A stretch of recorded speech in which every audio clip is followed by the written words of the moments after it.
Hello everyone who's ever built an entire ship, looked back on it and thought like, oh my word, what was I doing? I am BorderWise, and welcome back to From the Depths. New player mistakes. Disclaimer, it's not all the mistakes you could make, because that is pretty much infinite.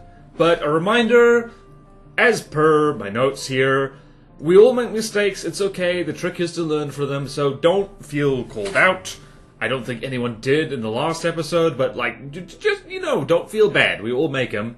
And, same as last time, acknowledgements via the scrolling text of all the people who shared their experiences of being a new player making mistakes or seeing other new players making mistakes. So, it's a long list, so we better get cracking. Firstly, well, we've got this is not a canoe hull, Blair. We've got this hull here. This is actually not bad. This is one of the starting prefabs that you can have. It's the covert ship hull, and I actually quite like it.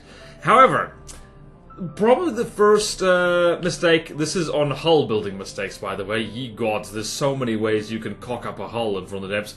One is weird building methods. So, one particular comment stood out to me, and like, here's the thing. Everyone's got their own building method, like, it's okay, like, really, like, don't let anyone tell you that your building method is, like, weird or wrong, because if it works for you, then it works for you. However, there are occasionally some weird ones, and so there's a specific example, I can't remember who exactly shared this one, but it was hilarious, and that is building an entire solid hull and then carving pieces out of it to put components in, like that. I remember doing that myself. That jogged a memory, like, that was, like, literally from, like, 2015 or something like that. Like, when I was first started playing From the Depths. Or was it 2015? I think it was actually 2017, my bad. It's been a while. But yeah, so weird stuff like that. Just stuff which is time inefficient. And, by the way, in case you've ever wondered why I tend to make things which are pointy at both ends, it's precisely for what you've just seen.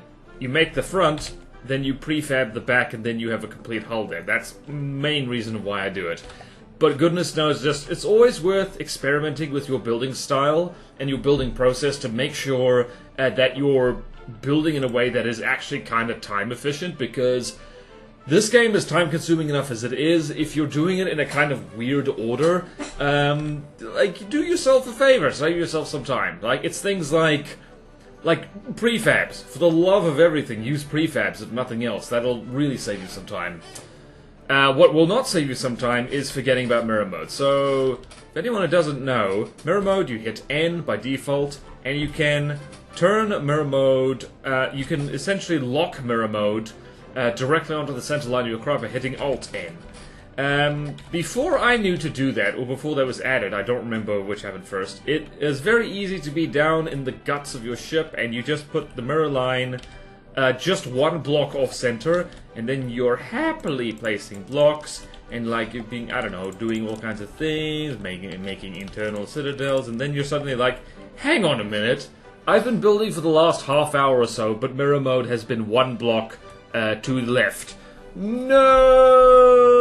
And particularly back in the day before we had the wonder that is the Control Z undo button, ye gods, that would be bad. So always double check mirror mode, because especially if it's not that noticeable on something reasonably small like this, but imagine if this is a giant craft and you're like, I don't know, you are eyeballs deep in a system. Where's an engine? There's an engine in here somewhere. So if you're got something like this and you're futzing around and maybe you just mirror mode quickly and you're focused on the engine, maybe you put some more radiators out like this, and then it's like, whoopsie daisy. So yeah, always double check. So in that particular instance, like, you'd always want to be like, alright, I want to turn on mirror mode.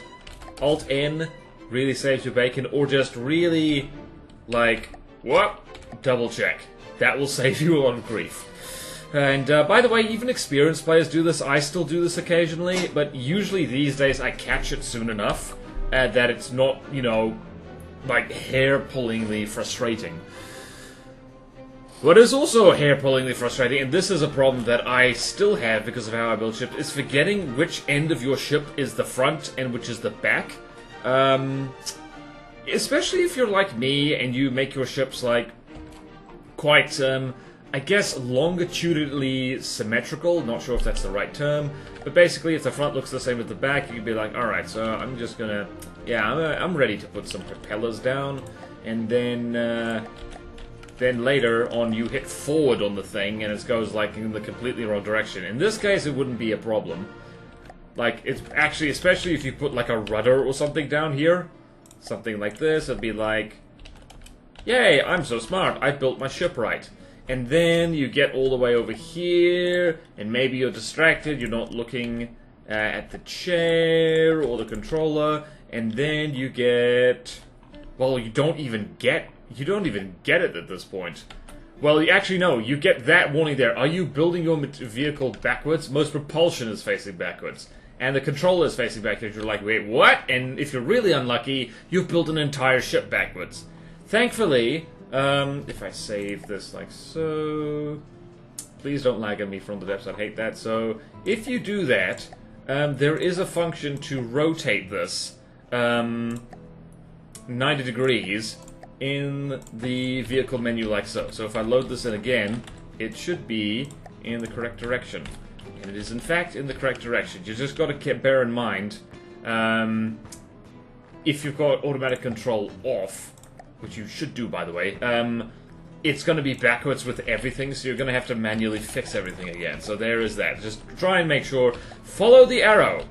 You'll see in the block preview, there's a handy dandy little arrow which is almost invisible when you're placing beams lengthwise like this, so that's a problem. You also have a big, supposedly idiot-proof letters out in here, which says front, which is pretty easy to lose track of if you're, oh wait, no. If you're over here, because it's only visible from the outside. If you're down in the guts of your craft doing this kind of thing, it is kind of easy to lose track. Easier than you would think. I've had people call me out saying, like, it's not hard, you've got all the indicators. Like, hey, when you're building for hours on end, you lose track. It happens. So, what I tend to do, which one of these things is correct, is that, especially with my freaking canoe hulls, I put, like, actual indicators on them to determine, to show which end is the front and the back. In this particular case, it's got, like, a chair and a vehicle controller on it, and that's the front, and that's helpful. But especially if you're down in the guts of something, I sometimes, if it's really big, like it's big enough that it's hard to tell the scale, I literally do something like this. I literally place a temporary arrow. It doesn't even need to be this extravagant, it's just like, that is the front, stupid. And it actually really helps if you make it out of rubber, because that way, or just any kind of non-structural material like rubber or lead, because that way, if you shrink all the blocks, it's still visible. And you can be down in the guts of your craft. Imagine if it's more complicated than this, and you can still see it. This is temporary, mind you. You probably don't need to leave it in there once your craft is more complete. Okay, there's more problems here. It's like, if I go here, one particular thing that people... I'm kind of air pump shy, generally. I don't like using them because they're like... It's not a matter of if your craft gets a hole put straight through it by a big nasty railgun. It's a matter of when your craft gets a big nasty hole put through it by a railgun. But air pumps are very useful for making something float without using huge amounts of alloy, which is kind of expensive and it's not as good armor as you might think it is. That 5 difference in armor between it and metal actually makes a big difference. And an alloy beam has 1440 health, and a metal beam has like 1680. That adds up. That adds up quite a bit. Also, alloy is flammable, and metal is not. Alloy is more fire resistant, but metal is like, doesn't add fuel to the fire. So in effect, it's way more fireproof. So you do want to build with metal if you want to basically be as armored as possible. So let's change that, and you'll notice that this thing is now sinking like a rock, because metal has almost, but not quite, neutral buoyancy. This will not do good. So don't be scared of air pumps. Do it like the real ships did, with compartments, like so. Because if your ship is well defended enough, it might not die immediately. Let's seal all this off. What block is still hanging on? Oh wait, no, that's a placeholder thing over there. So now you can see this thing is already floating better. Let's have... what's over here? Let's have 3 air pumps over here, hey? Let's have multiple air pumps. And this is just filled with resource containers, so... my life can be easy. And look at that, we're floating again. If your ships are made basically entirely out of metal, which is not a bad idea, by the way, I'm in a bad habit of not doing that, like air pumps, they work. Just have lots of different compartments, make sure the thing has control surfaces to maintain its pitch and roll and all that kind of stuff, and you're good to go. So, like, don't be too scared of air pumps. Disclaimer is, if you're like fellow YouTuber Gmodism, and if you like to build absolutely gigantic craft, air pumps, when you have lots of them in like a lot of different spaces, they can be incredibly laggy. So note that if you're building giant ships, air pumps you should avoid. But for tiny little fellas like this, air pumps, why not? Go for it. Okay. Speaking of buoyancy, building too heavy with armor is a problem. You actually saw just now one potential problem of like not using buoyant materials like wood and alloy, but if you... one common new player mistake, which I've seen many times before, is going too ham on the heavy armor, thinking like, oh, this is the best block, right? It's the most durable. No amount of air pumps are going to save you if you go absolutely mental on the heavy armor. You will get a sinky thing. And, like, heavy armor is one of those things that, like, I always say this with heavy armor, is like, it's more effective the less of it you use, because it is stupidly expensive. It is the best gift you can give to anything using EMP against you, because it doesn't reduce its damage at all.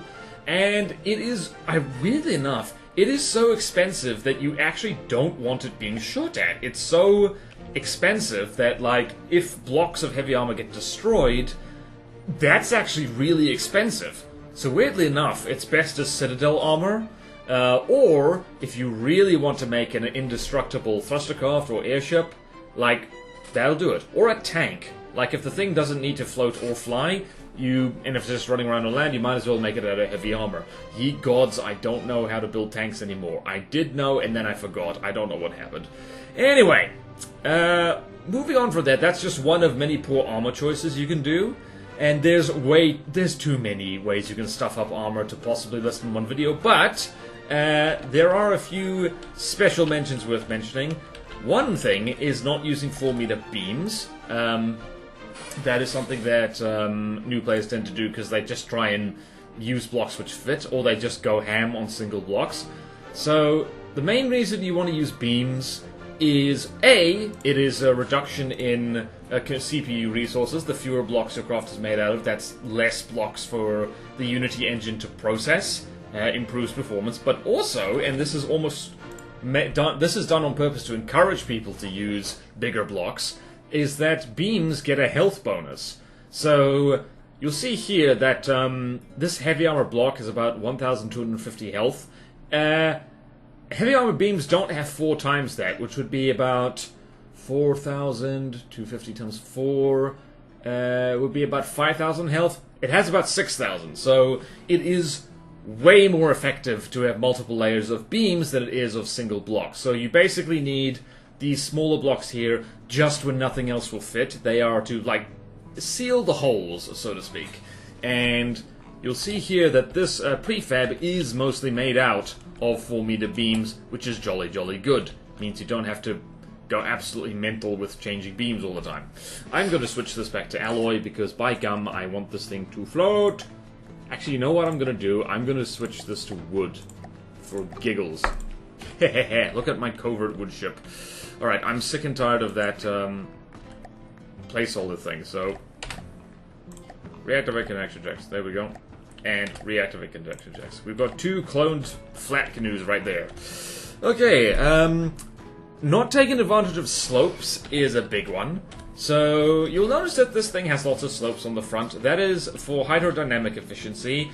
From the depths does track drag. You'll see here that the drag of... actually, it's more helpful to go here. This block, max drag because it's a flat surface, but this block, drag reduced to 0.4, so it's like a 60% drag reduction just by using a 1 meter wooden slope. And then a 4 meter wooden slope, drag is reduced to 0.1, like a 90% reduction. And as for a wood wedge front, it's reduced to 0.02, a 98% reduction at maximum. So you gotta use your slopes. Like, I did a video ages ago just with featuring a little drag race in between various types of little boats with different fronts on them, and it's like, you can see just the difference that it makes. Like, slopes and especially wedges, gotta use those. But also, air gap filler. So if we're gonna go in here, I'm just gonna delete all this because I can. You'll see here this is a single layer of wood. That is simply not good enough. And if we wanted to make this very thick armor, this is not what we're gonna do. 1, 2, 3, 4. Maybe we have our AI right in here. That's safe, right? Okay, pretending this isn't just 5 meters of wood, which is not actually that much armor, especially against explosives and frag. This is not safe because a heat or hash shell could hit right here, send a heat stream, or just like a nice thump straight through here and delete our AI. So, do try and remember to use air gap filler. So what do I mean by that? It means that if we have something like this, again, pretend I'm not using wood, you would have something like this. In a broadside, beam slopes are your best friend. This is great for 2 reasons. You can just have an air gap here to prevent heat and hash from ruining your life, but if a kinetic shell, an armor-piercing shell comes in here, pierces the outer layers of armor, and hits the slope, slopes have kinetic damage reduction. And I've covered this in armor tutorials before. Ye gods, I need to make an updated armor tutorial. Life is hard. But it is a noticeable damage reduction, and because it's a percentage damage reduction, having slopes as air gap filler, be they beam slopes or 4 meter slopes, those tend not to get used that often, or wedges, as in the case, people tend to use those for frontsiders, or even these 5 meter long offset beams. Lots, very, very steep angle, great kinetic damage reduction, so yeah, putting slopes in your armor, generally a very good idea. Do recommend.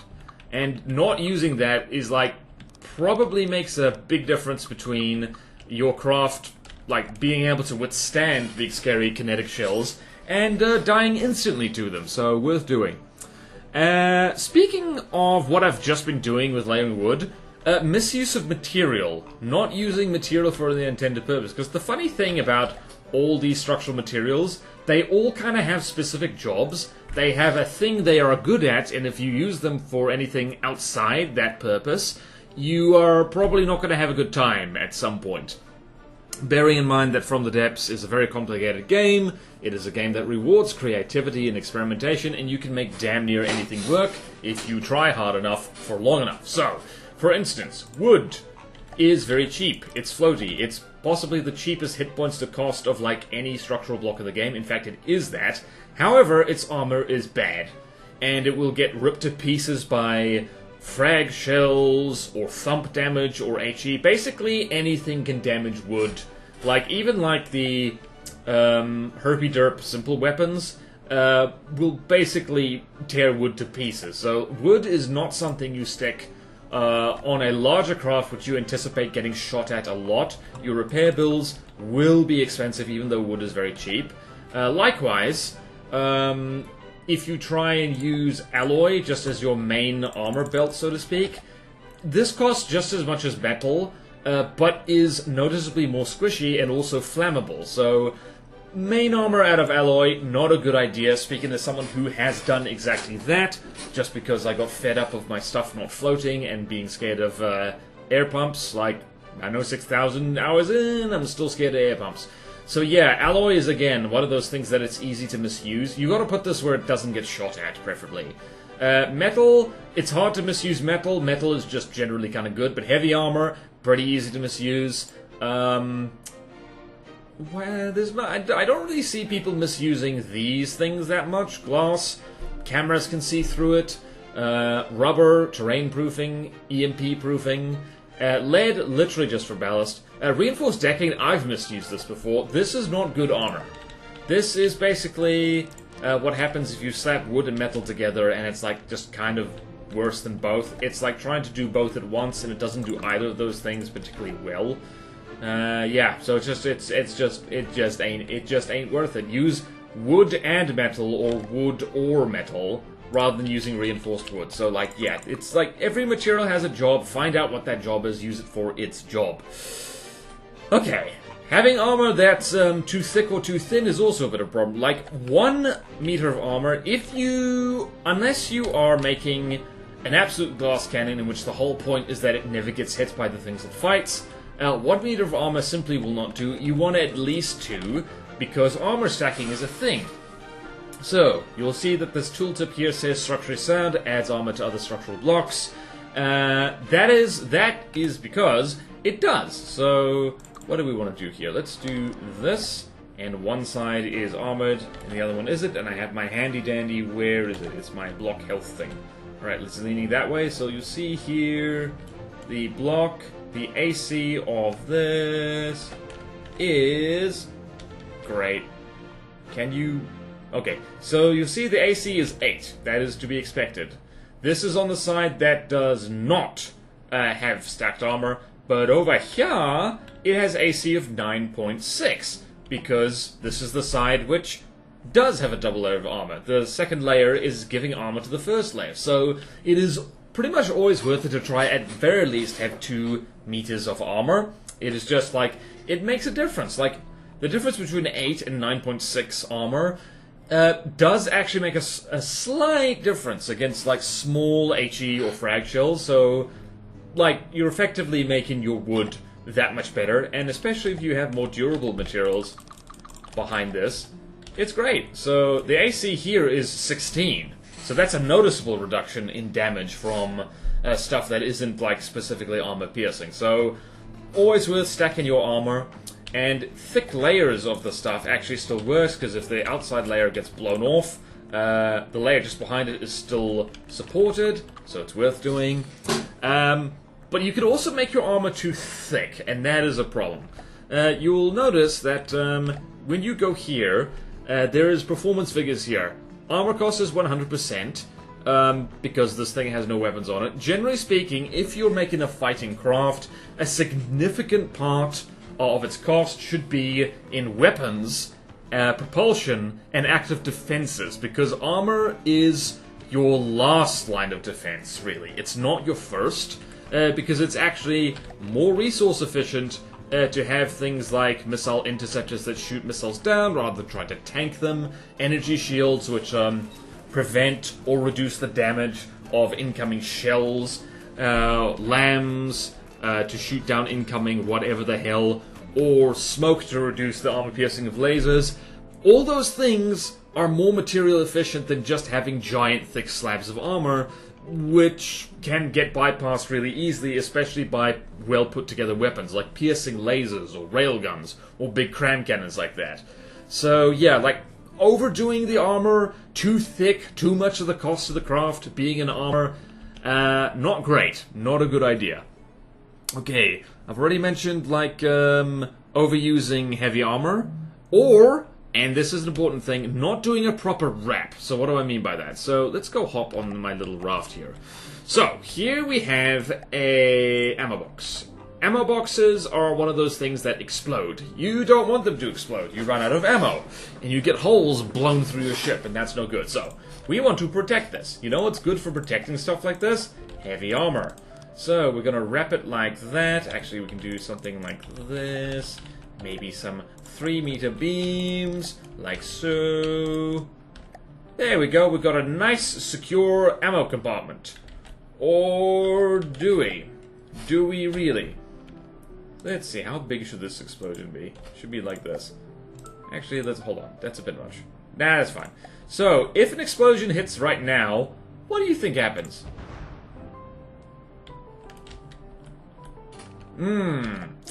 We got lucky. It didn't actually destroy this wood beam right here. Let's try that again. Let's see what happens if it gets hit with a whole bunch of smaller ones. So let's go 1,000, and we go 1, 2, 3, 4, 5, 6, 7, 8, 9, 10. Oh wow, this is actually working pretty well. There we go! So what happened there? The thing was wrapped in heavy armor, right? Well, no it wasn't. It was not wrapped in heavy armor because there's this one wood beam down here, which means that if this wood beam gets taken out, and the ammo gets taken out, well, as well, all these heavy armor blocks are essentially now useless. So, if you're gonna protect something with heavy armor, make sure 9 times out of 10 you want to fully enclose it, because the weird thing about heavy armor is that it is so strong, it is so durable, that weaker blocks around it tend to die long before it does, which means, especially if you try and do, like, if you try and be cute and save on materials by, like, not doing a full heavy armor wrap around something, as the fight goes on, the weaker blocks are going to get blown away, and it's essentially going to reveal, basically, a straight line straight to your vulnerable bits. The heavy armor will last way longer than a wood beam in front of some ammo blocks. So, absolutely worth it to do a full wrap here. That actually lasted a lot longer than I thought it would. So, yeah. Also, I've mentioned overdoing alloy as well. I've got an entire embarrassing fleet of stuff overdoing alloy. It's not really supposed to be used as, like, protective armor, unless you want the thing to be very fast, very light, and somewhat EMP resistant, a little bit. It's kind of like, it's good because it's light and floaty, it's not good because it can take a lot of punishment, so don't over-rely on the alloy. There's better things you could be doing with it, and there's better materials when it comes to being shot at. And I mentioned reinforced wood already. It's bad. It has one job. It has one job, and that is to make a pretty wooden deck that is slightly more durable than a regular wooden deck. So you see this beam over here, it's 1,200 health, armor of 24, versus 960 health and 8 armor. So it's a slightly more explosion-proof deck, but even then, really, if you've got the space and budget for it, what you really should do instead, so there's our reinforced heavy armor block, is you should actually do a layer of wood and a layer of either metal or alloy underneath it. And that means you still have that lovely wooden deck, but it's cheaper and more durable overall. So yeah, that is, like, don't basically use reinforced wood ever unless you've got a very strict block count, or don't care about deck armor. And the last thing to do with armor is don't overcomplicate it. So if we got over here, we've got our heavy armor citadel, and we're gonna have some armor over here. Let's do, I don't know, let's do, what do we do? 1, 2, 3, 4. Let's do, say, a layer of metal and a layer of alloy right behind it for floatiness, and then maybe a layer of metal again, and then maybe a layer of alloy again. And then we're gonna have an air gap filler, or maybe 2, depending on what's shooting at us. This does the trick. This is pretty simple. Once you know about the whole beam gap air gap filler thing, just replace this with wedges if it's on a front sider. You're pretty much good, really. And like, if you want to be cheap, you use a mixture of wooden stone or wooden metal. If you want to be slightly more advanced, you use light alloy and metal. Mostly metal, so it can take the brunt of whatever impact is coming in, and use heavy armor for your citadel. That'll do. Like, there's all kinds of weird things people have tried. People have in the past suggested to me that, like, cross-hatching is a good idea, which is when you alternate vertical and horizontal layers of blocks, and that really doesn't do a hell of a lot. It's not really worth doing. Or you do the checkerboard, which I thought that was a good idea because the math seemed to work out. Turns out that this is actually worse against APHE shells, so that's the short version of it. Yeah, you don't overcomplicate it. You can just layer materials like this, and it will work most of the time. Armor in From the Depths is complicated, but at the same time, there are some basic things which just kind of work. It's just having multiple stacking layers with air gaps, with air gap filler in between them, or even just having large amounts of empty space so that fragments spread out and all that kind of stuff. It can work. Now, that's all armor. I've ranted about armor a lot. So, the whole design. So, that is going to require me destroying everything. So, what do we have here? We're going to have some wood. So, ships in real life have very, like, strict, like, I guess, parameters. I mean, most real-life things that need to be functional have quite strict parameters. So, the hull has to be kind of the right shape. So, number one mistake with hull design is making the hull too tall or too thin. So, if I go 1, 2, 3, 4, 5, 6, 7, 8, 9, 10, nice long thing, that's nice. And then I go like, okay, this is how I want to do things. Let's do something like this, and then maybe we can do something like this. Maybe we can make it really tall, because that way most of it's under the water, right? Right.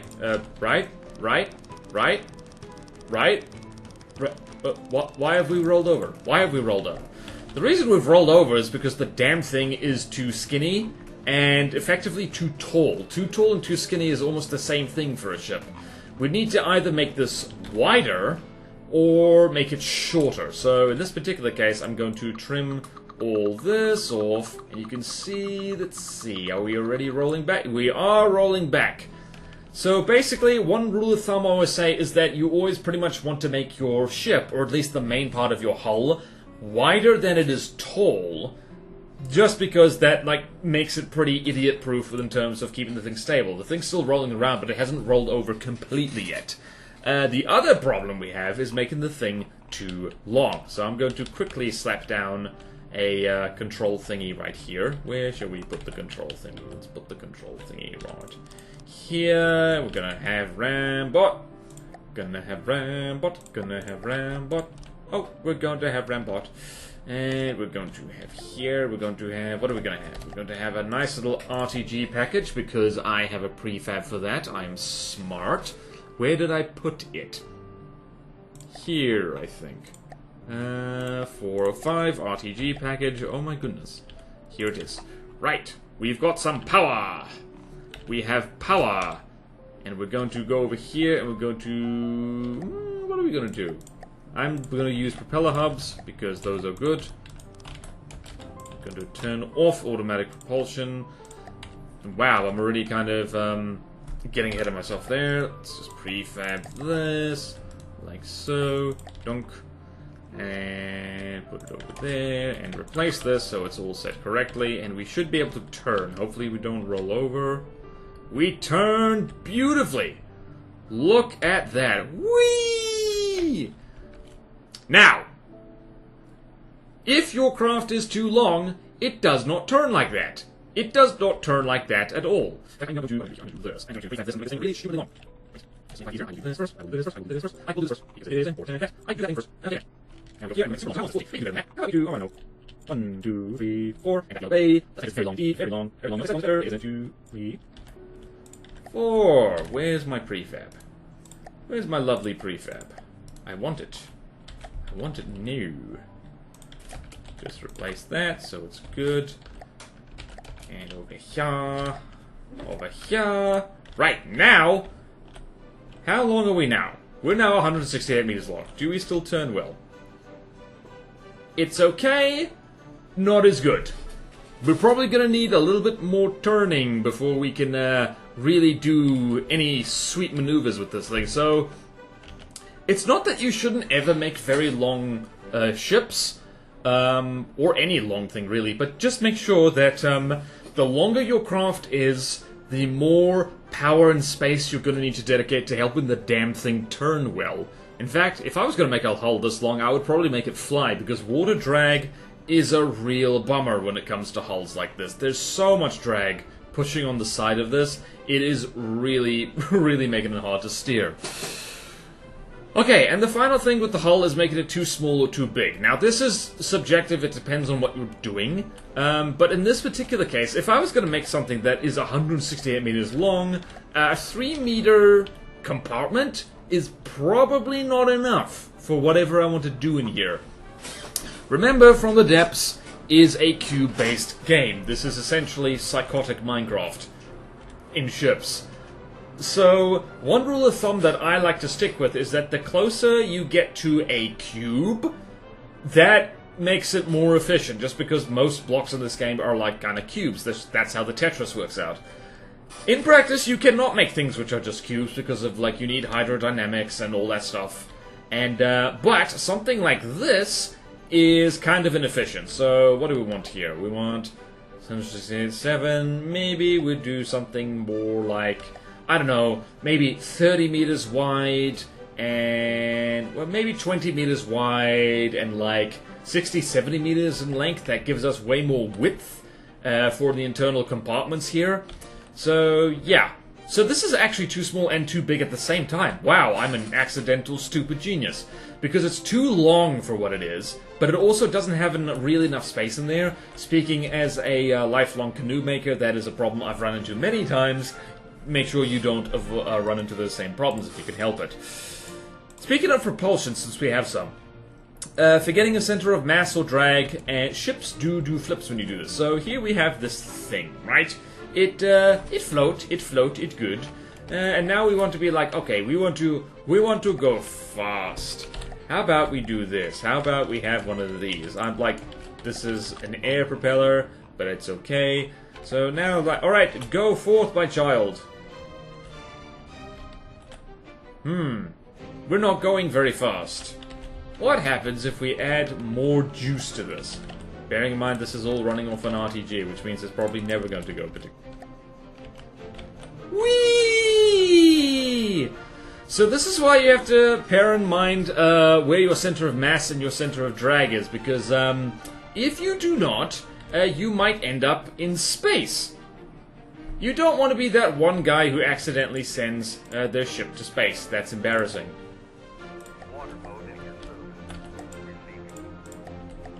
Whee! Alright, so how would we fix this? So you'll see there's a nice little red line saying where the center of drag is. This thing is about, I don't know, maybe 3 blocks too low. So if we take this, and we do this, 1, 2, 3. Let's see how we do here. Oh no, so 1, 2, 3. Let's see, are we going to go into space? We're not going into space. Hallelujah, look at that. And we're going at over 50 meters per second when we have... This thing is not hydrodynamic at all. That's pretty good, I'd say. So yeah, that is the difference that putting your propulsion lined up with center of drag can do. Jolly good indeed. And one last note for aircraft and other small designs. Generally a good idea to build the internals first. Building hull first and miscalculating how much stuff you need in it is a common problem. That is more of a guideline, bearing in mind that... Okay, you stop there. Right, where's that one hull?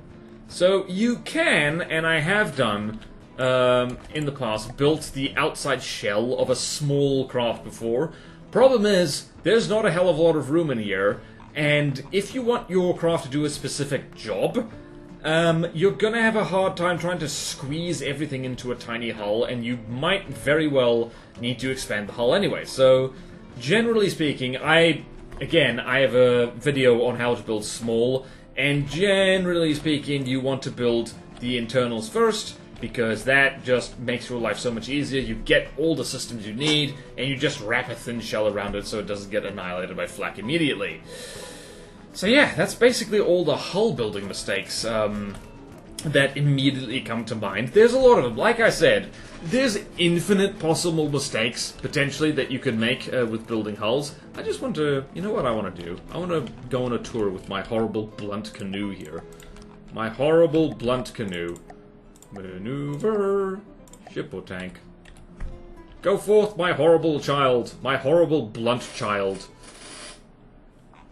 My problem is that... Oh wait, this is a mistake I've made. I haven't used slopes. Use slopes for aerodynamic efficiency. Use slopes. Use wedges. Delicious wedges.